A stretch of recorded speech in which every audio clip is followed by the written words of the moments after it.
Olá, hoje nós vamos fazer um retrospecto, um balanço do que foi o ano de 2023 no jornalismo, de modo geral e particularmente na Paraíba.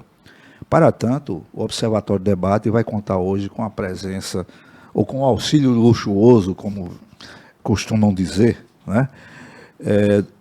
Da jornalista Mabel Dias e do jornalista e professor Edônio Alves. A jornalista Mabel Dias, ela é mestre em comunicação, autora desse livro aqui, ó, desse livro muito bacana, que ela tem uma militância bem centrada na questão da violência contra a mulher, contra os vulneráveis de modo geral. O professor Edônio escreveu esse belíssimo livro, A Esfera como Metáfora, Representações do Futebol no Campo da Literatura. Ele, além de coordenador, o chefe de departamento de comunicação da Universidade Federal da Paraíba, me parece que é também músico, né, Doni? Sim, amador, né? Amador, né? É. Mas diga aí, conte mais de quem você é, porque, claro que evidentemente você já é uma referência para o jornalista de modo geral, mas eu quero acreditar que o nosso programa também chega a gente que acompanha o jornalismo, de fora do jornalismo, não é isso? Então, deixar a dama por último, né? Porque a cereja do bolo a gente Vamos deixa divertir. vamos divertir. Então, por favor, professor Edônio, colega Edônio, amigo Edônio. Edônio Alves, além de músico, de jornalista, de professor de comunicação, é também músico, digamos assim, é um jornalista especializado em futebol? Então, Rubens, primeiro gostaria de agradecer aqui o convite, né, para estar participando desse programa, né, que é um espaço recente no nosso espaço da imprensa, né, nesse mundo da comunicação, absolutamente necessário, eu acho, em que a gente pode discutir algo que nós jornalistas normalmente não gostamos, né, que é a nossa própria atuação, né, como pessoas que influenciam as outras pessoas e que, portanto, de alguma maneira, interferem na vida social para o bem ou para o mal, né. Então, assim, gostaria de agradecer, acho muito importante a existência desse espaço e sempre que possível colaborarei quando for convocado. Em relação ao que eu sou, eu gostaria de primeiro agradecer as suas palavras, mas eu acho que é difícil a gente falar o que a gente é, né? Até porque a gente nunca é, a gente está sendo o tempo inteiro, se transformando. Exato. Bom, mas o que eu posso dizer em relação a isso é que, desde cedo na minha vida, eu sempre tive uma paixão, né, desde criança, pelo jornalismo. Era um espaço na minha vida que eu gostaria de ocupar quando crescesse. E foi o que eu tentei fazer. Trabalhei em alguns jornais impressos, que hoje, né, cada vez mais não existem, né? Trabalhei em TV, trabalhei em rádio também. E depois fui para a docência, né? Na docência do jornalismo, eu costumo sempre dizer aos alunos, né, independente da disciplina que eu ministro, que o jornalismo ele tem um lado meio generalista, que a gente, aquela ideia, né, um pouco até utópica, de que a gente deve conhecer um pouco de tudo, né, mas que também a gente deve focar em alguma área de interesse, né. Então, a minha área de interesse sempre foi o esporte, né, junto do jornalismo eu sempre gostei do esporte, e dentro do esporte o futebol. Então, dentro dessa minha trajetória, eu tentei juntar as duas coisas, né? Esse livro é exatamente o testemunho, né, digamos, de uma produção intelectual que junta essas duas paixões, né? O esporte e o jornalismo. Então, lá no curso de jornalismo, eu tento trabalhar isso, tento contribuir com o que posso na formação dos jornalistas que têm como também interesse, né, essa área do esporte e, no caso, basicamente, mais profundamente, o futebol, né? Eu não sei se eu estou aqui, mas Coxinha, nosso diretor técnico, deve estar focando aqui a capa do livro. Fala um pouco desse livro, professor. Então, Rubens, obrigado pela oportunidade, né, de divulgar um pouco o trabalho, né? Esse livro, além dessas duas paixões que eu acabo de mencionar, ele junta uma outra, que é a literatura, né? Ou seja, as minhas três áreas de amor e de paixão: jornalismo, esporte e literatura. Então, esse livro ele é o primeiro trabalho em nível nacional a nível de pesquisa, né, acadêmica, em que eu faço um recenseamento do primeiro momento em que o tema literário, né, a literatura, a ficção, digamos assim, sobre futebol entra no Brasil como preocupação, seja de jornalistas, seja de escritores. Então eu mapeei, inicialmente começando pelo jornalismo, né, ou seja, o tratamento do futebol via jornalismo, e em seguida o momento em que o futebol como tema sai da esfera do jornalismo e vira ficção através do gênero conto de ficção. Então é um mapeamento de 110 anos mais ou menos disso. E aí eu estudei alguns autores dentro desse mapeamento. Junto a esse livro, estou tentando acabar agora, um dicionário sobre os autores e os contos de futebol que temos já vigente na literatura brasileira. Então é isso, é uma preocupação de mostrar à sociedade brasileira que a literatura também lida com o futebol, né? Como tema. Juntando as duas coisas, né? Curiosidade que eu não li ainda, Ari Barroso, Nelson Rodrigues estão aqui. Com certeza, Com não certeza. tenho dúvida. Tá bom. Mabel, futura professora Mabel, colega jornalista de quem a gente tem muito orgulho. Mabel, se apresente um pouco, faça aí, e também, claro, me diga aí, diga para quem está nos assistindo, um pouco desse livro, desse trabalho. Então, obrigada também, Rubens, pelo convite ao Observatório Paraibano de Jornalismo. Estou muito feliz de estar aqui com você, com Edônio, que foi meu professor também na graduação em comunicação, né? Social, que hoje é jornalismo, né, na UFPB.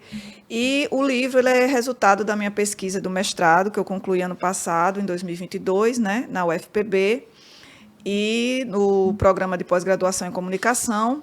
E a proposta é justamente a gente discutir um pouco sobre a violação dos direitos humanos das mulheres na TV, né, em particular os programas policiais, os programas policialescos, e também a desinformação, né, que é um fenômeno que aí está em evidência ultimamente, né, principalmente após as eleições aqui no Brasil em 2018 e 2016, nos Estados Unidos. E também seria discutir investigar como a desinformação se manifesta também nos meios de comunicação tradicionais, né? Porque a gente vê muito se falar nas plataformas digitais, mas se formos olhar bem, ela também está presente com outros nomes, né, outras nomenclaturas, como manipulação de conteúdo, né, ocultação de informação, enfim, silenciamentos. Então, a proposta seria discutir isso também, né, essas duas problemáticas, nos meios de comunicação tradicionais e principalmente nos programas policiais, né? Porque a gente sempre escuta aquela frase: bandido bom é bandido morto, direitos humanos servem para proteger bandidos. E dentro dessas frases há muita desinformação, né? Principalmente sobre os direitos humanos, né? Esse ano, no dia 10 de dezembro, a gente celebrou o Dia Internacional dos Direitos Humanos, né? 75 anos da Declaração Universal, e essa frase ainda ecoa muito. Né? E há uma desinformação muito grande sobre o movimento de direitos humanos, né? Principalmente capitaneada pelos programas policialescos. Então, a gente pretende, com o livro, com a pesquisa, estar discutindo essa questão, né? E tentar levar também para as pessoas, para as comunidades, não só para a academia, que a proposta justamente do livro é essa, a gente discutir com as pessoas em geral, a sociedade, essa problemática dos programas policiais, né, que tem uma grande audiência, né, nas comunidades, nas classes A, B, C, todas as classes, né, indifere isso, e levar essa discussão para a sociedade como um todo, né, da Paraíba, brasileira, enfim. E estamos aqui à disposição para a gente continuar a conversa. Começando por você, já que você trouxe, esse é um foco do seu estudo, mas também é uma preocupação de todos nós. Né? A forma como alguns assuntos e algumas pessoas, principalmente pessoas vulneráveis, são tratadas por esses programas. Me faz um balanço de 2023. Eu sei que você acompanha, como nós acompanhamos também, mas você tem um olhar mais apurado. Como se comportaram? Melhoraram?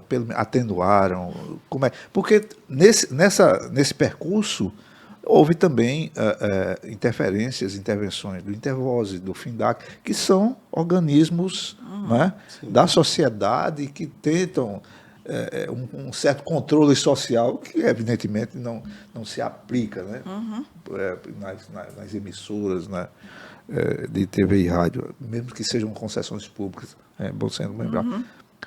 Mabel, Como é que foi 2023 nessa área? A gente está melhor, está pior, está no mesmo? Tá pior. Está pior. Tá pior. E o pior de tudo, assim, que emissoras que não têm programas policiais estão meio que copiando a fórmula, né? O formato, assim.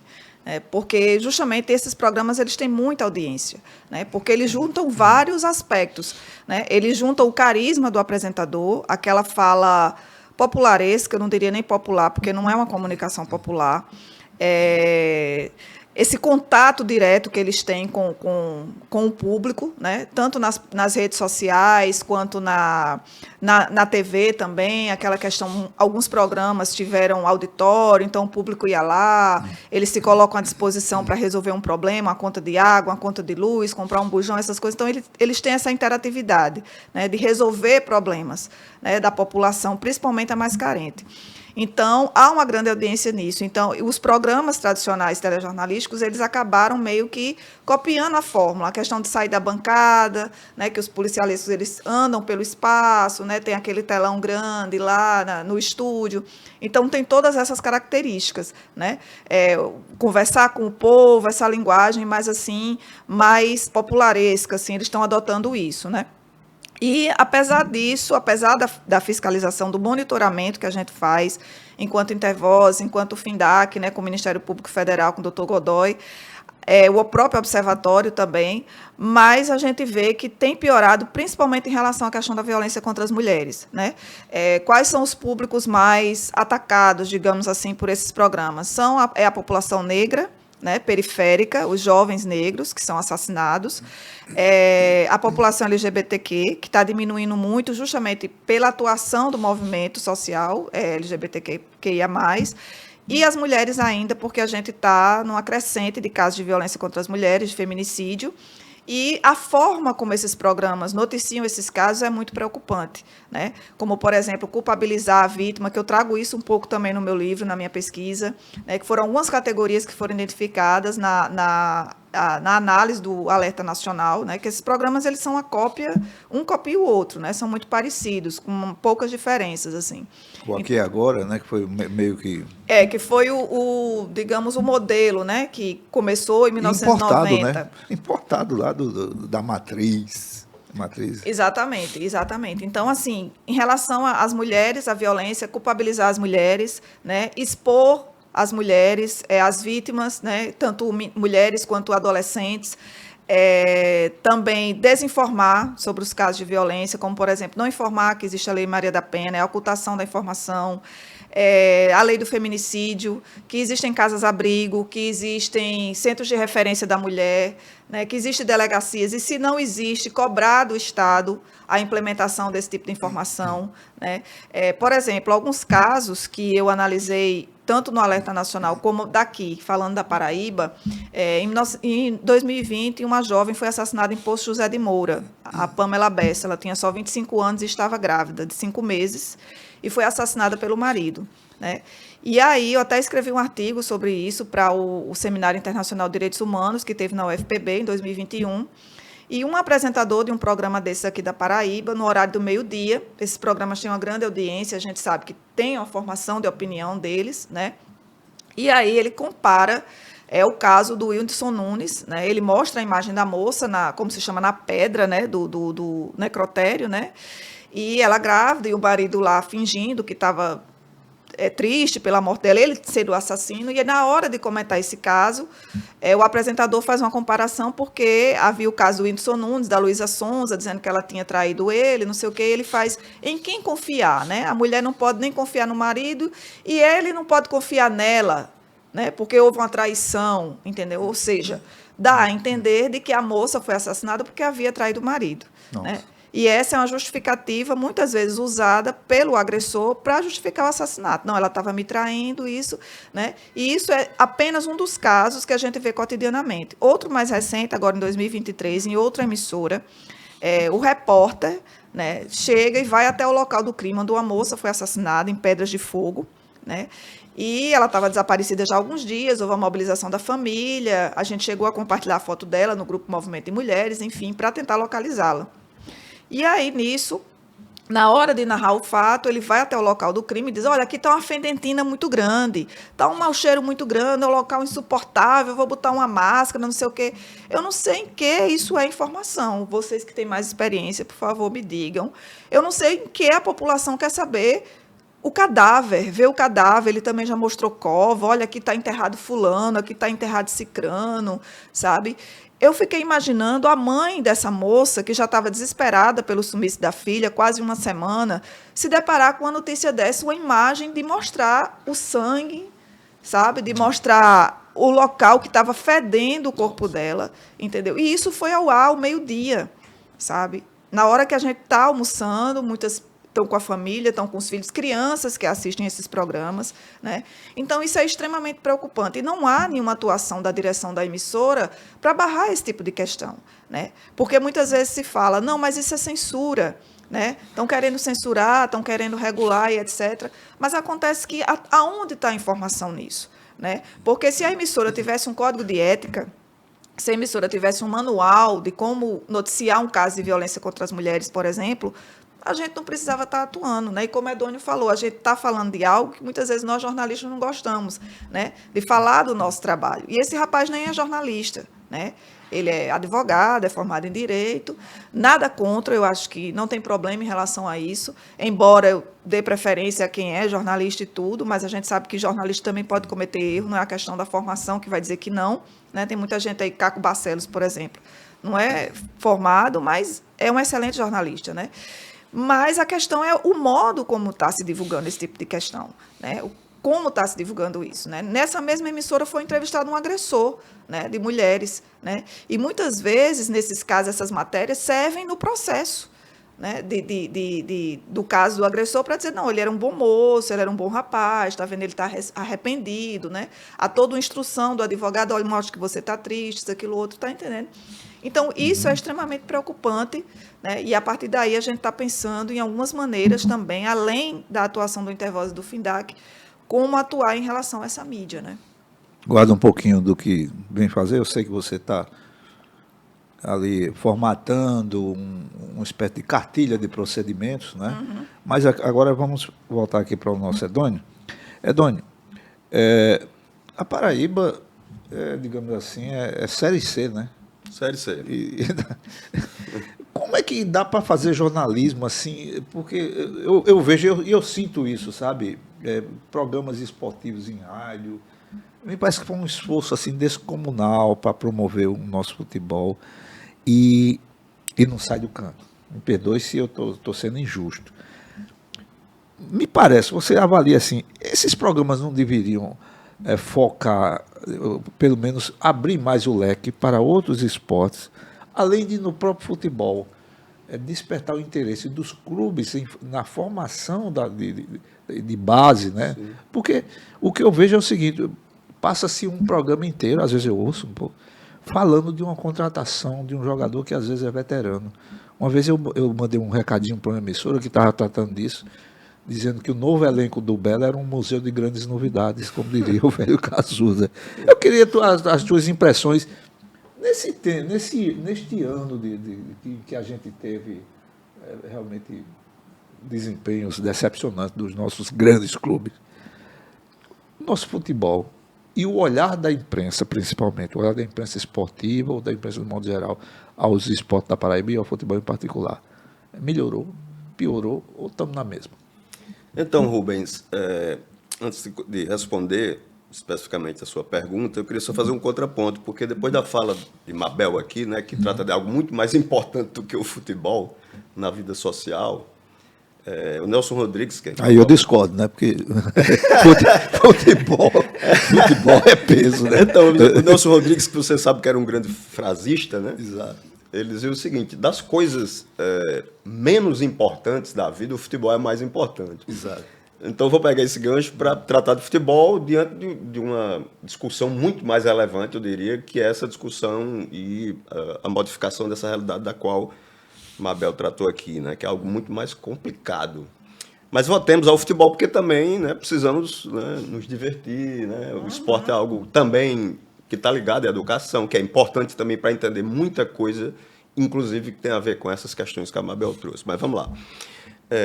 Eu diria, Rubens, que o ecossistema de comunicação no Brasil, e no caso específico da Paraíba, que foi o que você perguntou, onde está ligado, onde está incluído o esporte, né?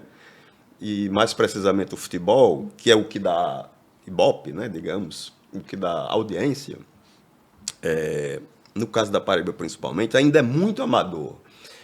Todos os elementos, né, todas as partes que sustentam esse ecossistema, sejam os dirigentes, os jornalistas, né, os radialistas, os jogadores, os árbitros, todas as partes desse ecossistema ainda tem uma visão, eu diria, muito, muito atrasada do que seja o fenômeno esportivo, né, e a importância dele para o mundo social. Então, o que é que deriva disso? Deriva que, no que diz respeito a gente, a nossa imprensa, o nosso jornalismo esportivo, apesar de ter melhorado, se você fizer uma comparação, sei lá, de 20 anos para trás, né? Até eu coloco aí um fator importante nisso, a formação acadêmica que começa a existir na área também, né? Que não existia antes. Por mais que tenha melhorado, a gente ainda está patinando, né? O jornalismo esportivo ainda patina em relação ao enfrentamento crítico de questões que são importantes enfrentar do ponto de vista do jornalismo. Então, eu diria que a gente está num momento de transição nessa área, né? Entre uma postura profissional, mais contemporânea, concetânea com o fenômeno que existe, que é o mercado, né?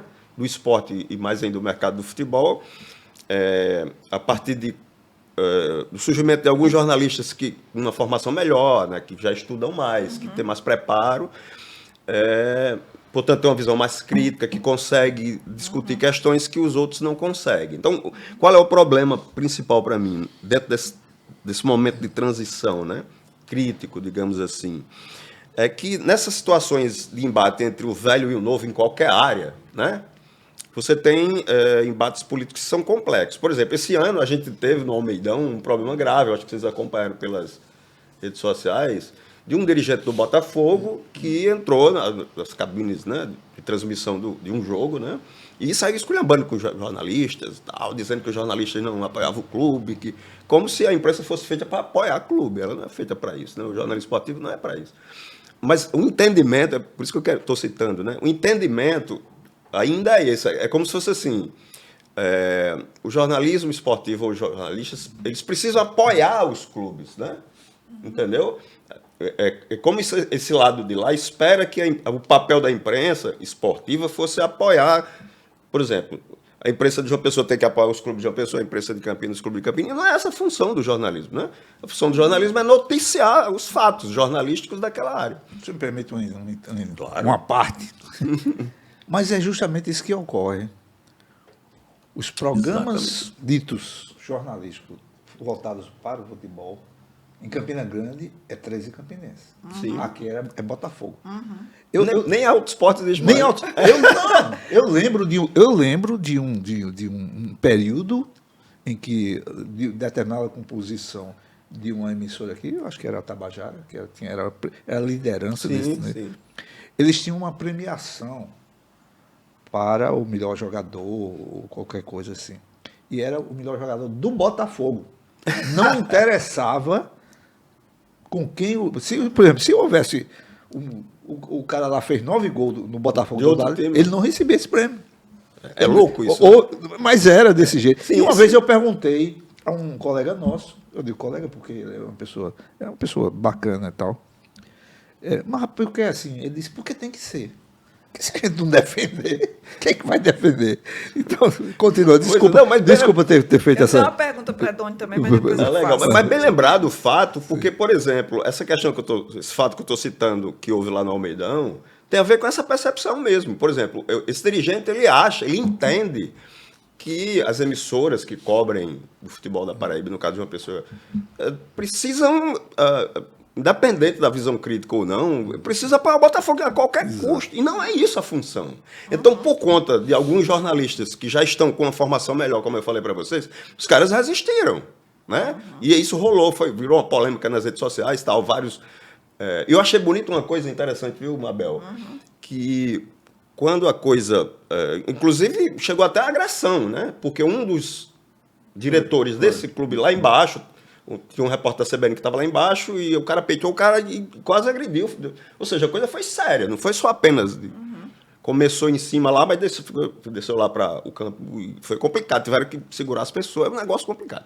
Mas resumindo, então, essa cultura que você está citando aí, ela ainda existe na cabeça de alguns, né, de alguns elementos que formam esse ecossistema que eu estou falando. Né? E o que eu estava dizendo, alguns jornalistas hoje já resistem a isso e enfrentam, né? E eu me lembro que houve uma discussão interna de vários jornalistas mais jovens, de uma formação melhor, inclusive de emissoras concorrentes entre si, mas colegas, amigos, colegas de trabalho, que reagiram, né? Se juntaram e tal. E uma das coisas que eu achei bonita é que todo mundo botou assim no perfil, nos seus perfis de redes sociais, formado pelo FPB. Fulano de tal, formado pelo FPB. Coisa boa. Então, isso tem a ver com o nosso observatório, né? Mas é isso, então, dentro dessa disputa que eu estou falando entre o velho e o novo, a gente ainda tem essas questões. Então, esse ano, já que a gente está fazendo uma avaliação e tal, eu diria que, no geral, a gente melhorou um pouco na área, certo? A gente já tem hoje, em alguns veículos de comunicação, um tratamento para o esporte e para o futebol muito mais profissional do ponto de vista jornalístico, muito mais correto eticamente, né?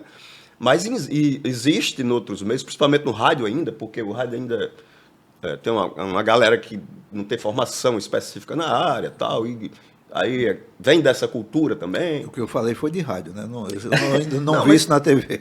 Pois é, mas é isso, mas isso existe. Então, só para fechar o raciocínio, eu diria que a gente teve um ano que está dentro de um contexto que eu estou falando, né? De transição, né?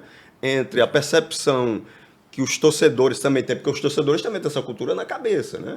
Muitos torcedores, quando a gente acompanha depois das transmissões, eu acompanho sempre as redes sociais, muitos torcedores ficam, porque aquela rádio só fala mal do Botafogo, né? Não fala bem, ou só fala mal de qual, entendeu? Como se a gente não devesse falar mal. Não é falar mal, mas é quando você critica uma coisa, né? Porque, assim, o fala mal para eles é não falar o que eles queriam ouvir, né? E não é falar mal, é dizer assim, isso aqui não foi correto, isso foi mal feito, tal contratação não surtiu efeito, esse tipo de coisa, né? Que são fatos, análises factuais. Mas é isso, eu diria que a gente está, eu acho que na área, a gente está numa transição que tende, ao longo do tempo, ir se modificando para melhor. Eu sou otimista nesse aspecto. E a gente espera que com essa melhore também o desempenho, a qualidade dos nossos clubes, Sim, né? sim, com certeza. Porque diz respeito a isso também, né? A melhora de todos, né? De todo o Exatamente. ecossistema. É isso. Mabel tinha uma pergunta para ela. A pergunta é se os meios de comunicação têm alguma interferência na eleição da direção da Federação Paraibana de Futebol, né? Se tem alguma interferência nesse sentido.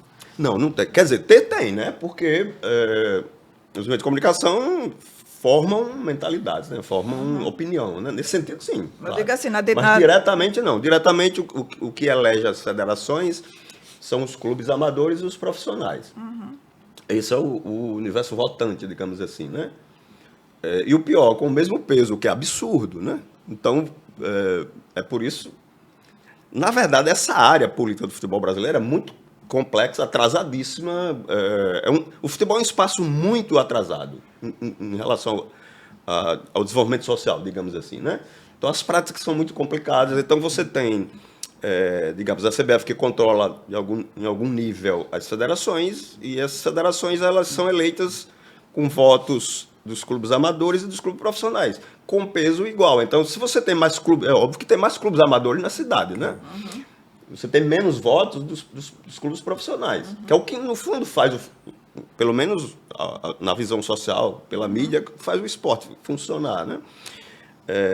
E aí há manipulações de troca de favores nos clubes amadores e tal, e aí esse voto é controlado, é uma espécie de curral eleitoral, né? Verdade. Então é isso, mas a imprensa e o jornalismo, ele interfere na maneira como ele cobre isso, né? Como ele omite coisas, né? Como você estava falando, não é muito diferente. Omite determinados fatos, muito interessadamente, né? Tivemos casos de editores editores de esportes de jornais que eram assessores da federação. Sim, Sim. Então, assim, Conflito de interesse direto. Então, como temos, aí entra a minha praia, né? Como temos colunistas políticos que assessoram poderes, Sim. assessoram parlamentares. Exatamente. Não é? Isso eu convivi com isso a vida toda. E né? tido como normal, né? O que é Normal. absurdo, né? Porque é um conflito de interesse E o direto. Código de Ética do Jornalista fala isso. Claro, exatamente. Você ainda tem, eu acho hoje, eu não Tem, sei, sim. tem a história de um tal de credenciamento. Sim. Não sei se você conhece isso, Mabel, não sei se você conhece. Já fui credenciado, inclusive. Cobri política, me sei exatamente como funciona. Pois é. Então, as empresas até que estimulavam isso, porque era uma espécie de complementação salarial de um jornalista mais qualificado que ela tinha. Exatamente. Ela dava um ofíciozinho, olha, o fulano vai ser o representante da casa, para a pessoa cobrir. Não que ele fosse cobrir para beneficiar ou coisa e tal, não era isso, não é isso. Né? Mas eu estou dizendo, mas era uma relação espúria Total. entre o poder público e a iniciativa privada que atua no jornalismo, entendeu? Agora, pior do que isso, por exemplo, você aí falou nos policialescos, antigamente, não sei se ainda permanece, espero que não, tem a Secretaria de Segurança Pública tem o FESP, não sei se a denominação é Fundo Especial de Polícia, que era pago por... tinha uma parte lá que vinha lá do Detran e outra era pago com uma espécie de taxas e emolumentos dos próprios serviços da Polícia Civil. E me parece que o comércio também participava. Eu sei que esse fundo, sabe para que era usado? Pagava jornalistas que cobriam a área policial. Isso é absurdo, né? Mas era assim, entendeu? Então, nada do que... Toda a cobertura focava, toda a cobertura de um e de outro focava nos assuntos que não dissessem respeito a quem estava pagando, ou seja, a secretaria, a cúpula do poder e coisa e tal. Então, era assim. Então, isso aqui, eu não sei se isso é um fenômeno da Paraíba, vamos dizer que é fenômeno, né? Sim. Vamos ser um pouco sofismas. Mas era isso que acontecia. Então, a gente tem essas relações que, de certa forma, não apenas a pequeno empobrecem tudo, mas travam, Sim. quer dizer, até mesmo a entrada de um profissionalismo que vem da academia. Sim, sem dúvida. Sim. Sem dúvida. Porque Sim. quem vem da academia vem com uma formação ética, sabe? Vem Com outra visão de jornalismo. outra visão. Exatamente. E isso, durante um certo tempo, não era interessante para as empresas ditas jornalísticas. Inclusive, recentemente, um colega meu foi demitido, né, de uma grande empresa aqui, eu acho que por ele ser ético. Porque ele fazia um trabalho muito bom, né, num portal aqui, muito bom, tinha as matérias muito boas, era muito elogiado, ele postava muito lá no grupo de jornalistas que a gente tem, né? E, de repente, ele chegou para mim e disse: fui demitido, Mabel. E eu fiquei assim sem entender. Aí a justificativa foi corte de gastos. Não, a gente precisa cortar gastos. Como cortar gastos de uma pessoa que é boa, né, no que faz, e que é ético no que faz, e que tinha opinião, né? A gente sempre trocava ideias sobre essa questão dos policialescos, que ele mostrou para mim que ele estava tomando até remédio, né? Estava tomando ansiolítico, porque tinha que assistir, né? Na redação tinha várias telas de TVs, e ele tinha que acompanhar aquilo, e ele se sentia mal com a cobertura dos casos, né? E, mais uma vez, quando enfocava a questão de violência contra criança, adolescente, né? Então, a gente também que monitora esse programa, a gente também adoece, né? Muitas vezes eu falo com intervoz, eu vou cobrar adicional de insalubridade por alguma coisa, pelo trabalho que a gente faz, porque é sofrível a gente assistir aquilo e saber que não pode veicular certas coisas. Por exemplo, você não pode veicular uma imagem de uma mãe que teve uma criança estuprada, né? E isso aconteceu às 6 horas da manhã. Né, pela mesma emissora daqui. Mostrar a casa. Exatamente. Tem muito disso. Né? E esse caso, especificamente, eu conhecia a família porque a criança era irmã da namorada de um sobrinho meu. Então, numa emissora que é, digamos, ética, é mais cuidadosa com o jornalismo, deu para identificar o caso, porque eu já sabia da situação. E mesmo que o rosto dela tivesse sem conseguir identificar, mas a história que ela contava era identificável. Entendeu? Então, até que ponto é importante a gente noticiar os casos de violência? O que é que pode e o que não pode? Eu até fiz essa pergunta ao doutor Adailton Lacê, quando a gente fez um observatório no YouTube, né, com ele. O Adailton Lacê, que é juiz Da infância. Da infância, né? Adolescência. E justamente conversando com ele o que é que pode e o que não pode na imprensa, né? Porque não pode tudo também. A gente precisa ter um limite, né? Tem a questão ética, tem a questão do respeito à legislação, o respeito ao Estatuto da Criança e do Adolescente, que é uma lei, né? Que esses apresentadores de policialesco se referem como ECA, né? Como se fosse uma coisa assim ruim, né, pela sigla, que é ECA realmente, mas é uma lei. Se referem como interjeição, né? E não como sigla. Exatamente. E isso vem desde J. Júnior, né? Quando eu comecei a ter um olhar mais atento a isso, vem desde J. Júnior, que era o primeiro apresentador do Correio Verdade, né? Quando a Correio inaugurou esse tipo de modelo de negócios, que a gente diz assim também, porque é um modelo lucrativo. Pô, sem dúvida nenhuma. Né? Muito lucrativo, por isso que está no ar. Né? E aí, o que é que acontece? A partir disso, vem essa violação de direitos, né? E vem essa desinformação para a população, porque esses apresentadores, quando eles falam, se referem ao ECA, é apenas como a questão do adolescente infrator.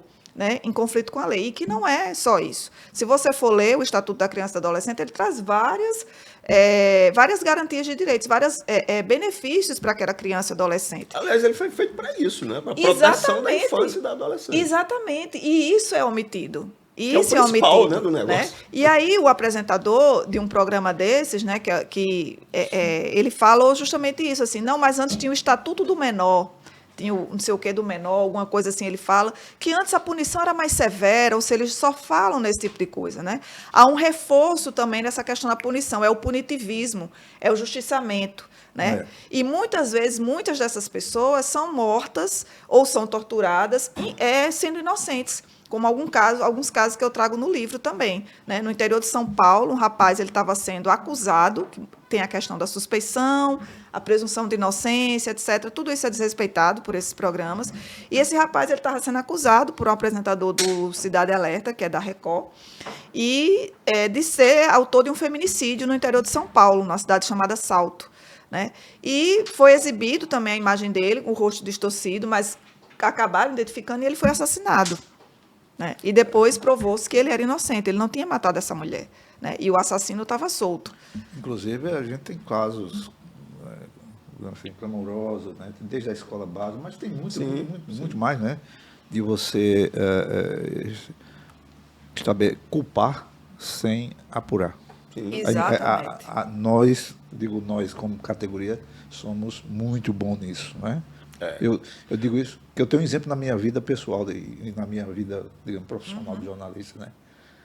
Eu editava um jornal em que foi publicada uma história de que um cidadão lá de Araçagi tinha estuprado, violentado um menor, uma criança.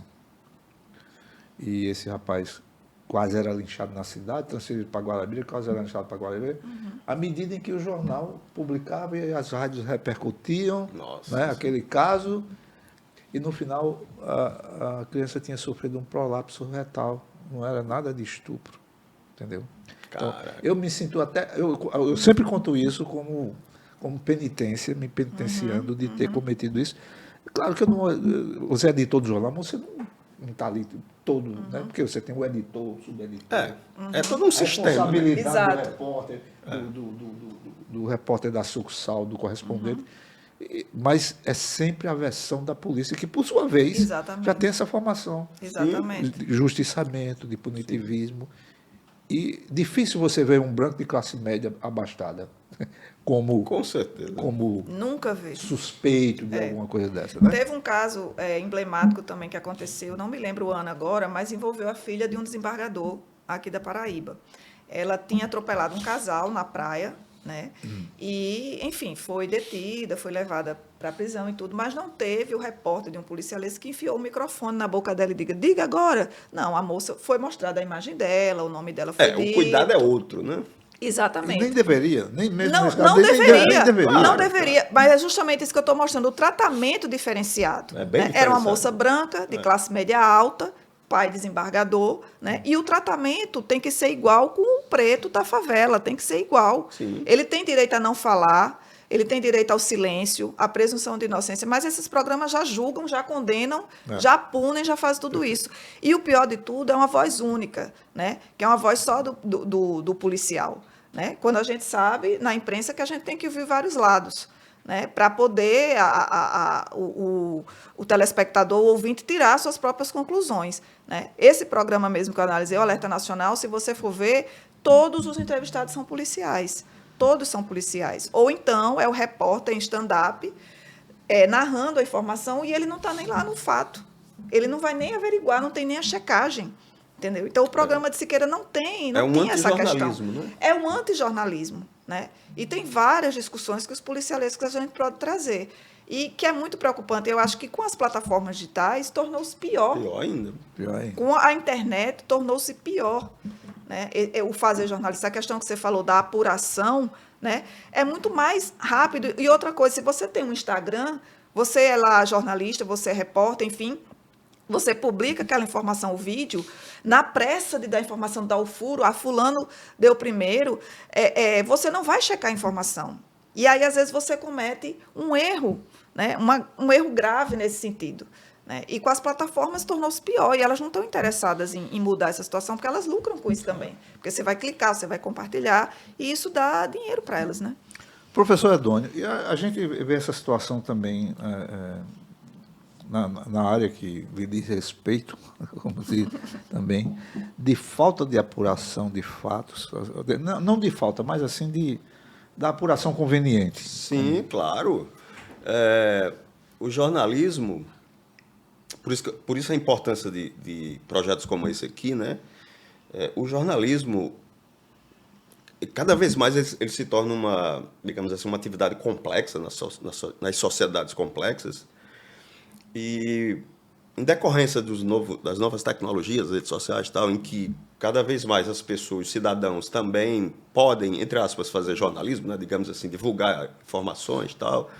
Então você tem aí situações ou circunstâncias que tornam a atividade jornalística muito mais necessária. E, portanto, ela deveria, em função dessas modificações, né, no curso do tempo, em relação aos meios de comunicação, né, as tecnologias de comunicação, em tese, forçaria o jornalismo a ser muito mais ético, mais profissional, mais competente. Né? Por quê? Porque é o único espaço, digamos assim, nesse ecossistema de comunicação em que você tem metodologias de tratamento dos fatos. Né? Você tem, ou deveria ter, né? Você tem um aprendizado, né, acadêmico para fazer isso, ligado a questões mais sociológicas. Então, por exemplo, esse punitivismo que todos nós temos incrustado, estruturado na nossa cabeça, no nosso comportamento, às vezes até inconsciente, é de uma sociedade que tem toda uma história escravocrata, mal resolvida, né, ou seja, essas questões elas têm que estar conectadas com a atividade jornalística. Então, independente do tipo de jornalismo que é feito, se é policial, político, no político não é diferente. Aliás, o político, assim, que eu acompanho também muito, porque eu gosto muito, né, de política, eu diria que é muito complexo, é muito complicado. Né? Eu vou dar só um exemplo ligado à política no sentido mais amplo, porque eu não consigo hoje mais assistir, ver a cobertura da TV Globo sobre a guerra no Oriente Médio, lá, né, Israel e porque você não faixa vê, de Gaza. Talvez não esteja vendo a da Record. Não aguento, né? Então, pois é. Então, assim, você percebe ali o que é que está em jogo, né?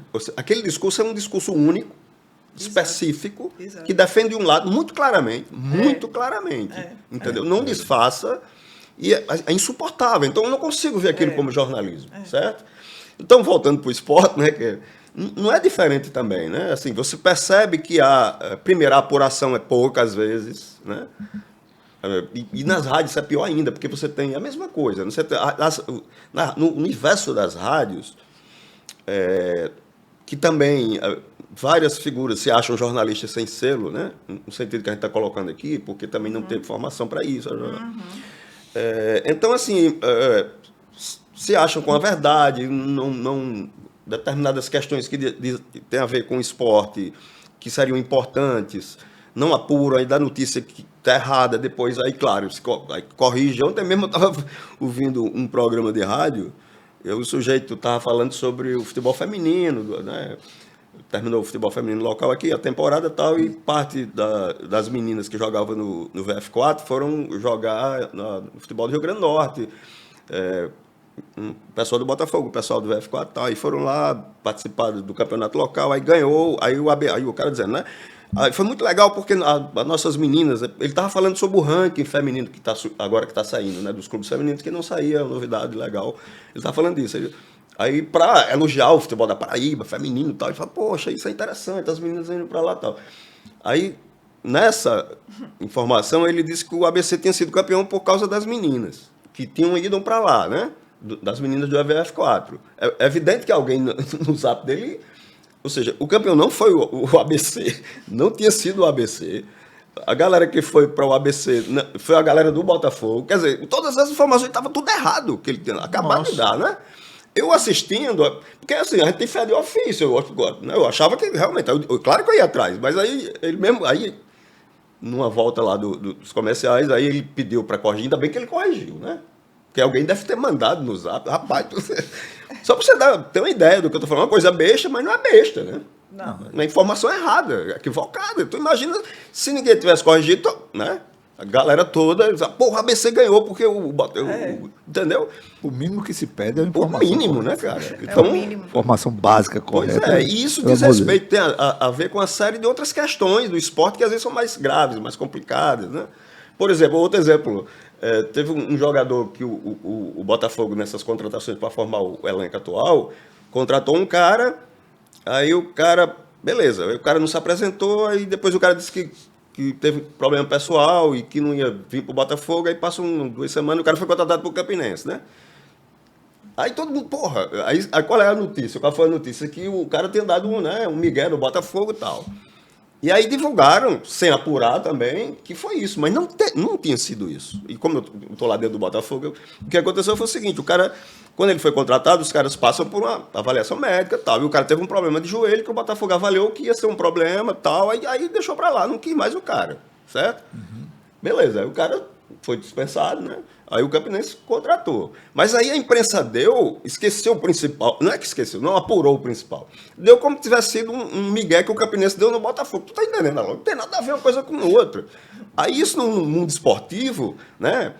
Os torcedores, o Botafogo é amador, o Campinense, entendeu? Então isso gera um negócio que surge do jornalismo. Será que mal isso é feito de propósito? Não, Eu acho que não é. Acho que absolutamente, eu vou apostar, vou especular. Absolutamente a falta de você perguntar ao Botafogo. É isso. Aquele rapaz, Isso. Apuração. Pura e simples. simplesmente. Como o rapaz apareceu lá no Campinense, aí você deu um migué. Deu um migué. Você já concluiu e pronto. E passou como um fato. É Entendeu? isso. É simples assim. Às vezes tem a famosa preguiça, né? Mas é famosa. A famosa preguiça também, ou então a acomodação. Uma acomodação. Mas isso é ruim. Exatamente. Demais. Bom, a gente está encerrando e eu queria que, se possível, de uma forma mais objetiva e sucinta possível,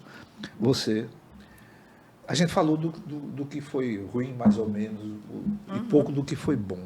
Agora eu queria que você dissesse, em 1 ou 2 minutos no máximo, como é que pode ser bom? Ou seja, o que é que a gente pode fazer, o que é que a gente está sugerindo nessa área específica, né, a famosa área policial da nossa mídia. O que é que a gente pode fazer para melhorar, Mabel? Eu acho que, primeiro, aprovar o Conselho Estadual de Comunicação. Também os programas policialescos serem exibidos à meia-noite, de madrugada, se não é para tirar do ar, porque nós, enquanto Intervoz, a gente defende que eles não existam, né? Porque eles são violadores de direitos, de leis, incitam um crime também, a violência, a partir do momento que você defende pena de morte, né? E isso, às vezes, é dito literalmente na TV sem nenhum pudor, né? Isso é repercutido. Então, eu acho que é isso, sabe? Regulação da mídia, sim. Né? A professora Joana Bellarmino, que também faz parte do Observatório, escreveu um texto muito bom no blog do Observatório, falando sobre essa questão da regulação da mídia. E, como ela disse, a gente tem que falar cada vez mais nisso, né?